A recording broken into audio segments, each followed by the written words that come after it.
nolazainy fa hitsangany izy efa nolazainy fa ho resin'iny fahafatesana resiny fahafatesana efa nolanjainy ny azo fijaliana efa nozakainy ny fahotantsika atonga tsiko afaka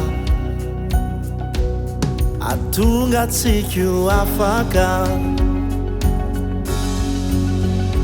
Aiza ny fanindronanao raha fahafatesanao fanandresy anao lay mpanavotra Aiza ny fanindronanao Aiza ny fanindronanao io Jesosy fahavelona inonary izao no asarakay amin'ny fitiavana fefavaro maty raha ny aisy aminao varo maty ny aisy anao ka ny fahafatesana azy no ampiobonay aminao riray ho mandraky izay andresy ao satria efa nandresy anao Aiza ny fanindronanao raha fahafatesanao fanandresy anao lay mpanavotra Aiza ny fanindronanao Aiza ny fanindronanao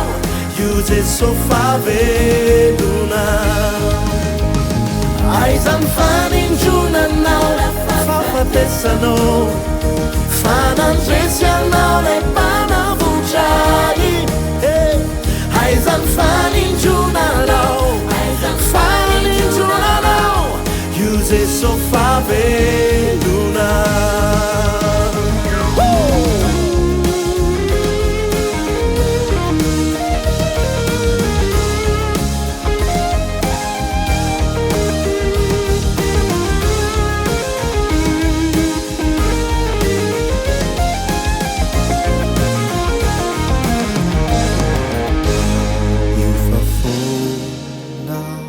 ny fasana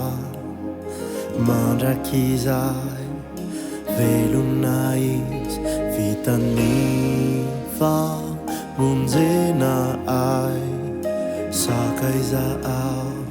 manomboky izao fona ny fasana mandraky izay vitany famonjena vitany famonjena ay